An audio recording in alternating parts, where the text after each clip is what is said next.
নল এম এবং নল এন উভয়ই 20/3 ঘন্টার মধ্যে একটি ট্যাঙ্ক পূরণ করতে পারে। যদি নল এমকে মাত্র 4 ঘন্টার জন্য খোলা হয় এবং নল এন অবশিষ্ট ট্যাঙ্কটিকে কেবল 9 ঘন্টার মধ্যে পূরণ করতে পারি, নল এন ট্যাঙ্কটি পূরণ করতে কত ঘন্টা সময় নেবে? আচ্ছা, দেখো এই ধরনের অঙ্কটা আমরা এলিগেশন পদ্ধতি প্রয়োগ করব, ঠিক আছে?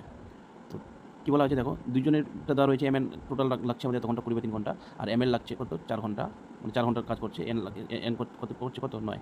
তাহলে দেখবো, তাহলে এম একদিকে লিখবো এন, ঠিক আছে?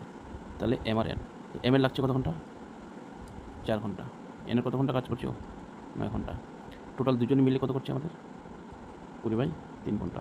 তাহলে এলিগেশন করলে কী হবে, আমাদের ডিফারেন্স নিতে হবে, তাই না?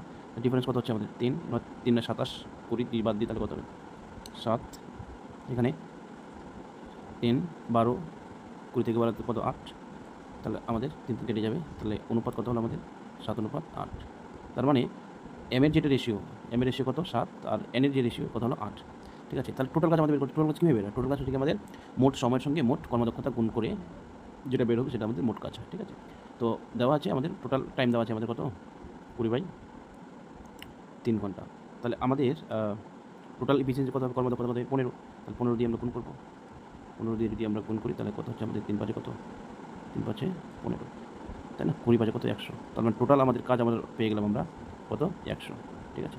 এই 100 ইউনিট কাজ এন মানে কত ঘন্টায় পূরণ করবে, ঠিক আছে? এটা বলেছে আমাদের, এটা অঙ্কে চেয়েছে আমাদের। তাহলে কী করবো আমরা, কীভাবে বের করি, আমাদের টোটাল কাজকে আমাদের কর্মদক্ষতা দিয়ে কী ভাগ দিতে হবে, তাই না? কর্মদক্ষতা 8 আছে, 8 দিয়ে ভাগ দিয়ে দিই, তাহলে কত হচ্ছে দেখো 12 8 96, তাই না? 12 8 96, 40 মানে 5 দিয়ে যাবে, তাহলে আমাদের উত্তর কত হলো 12.5, অপশন 2 আমাদের উত্তর।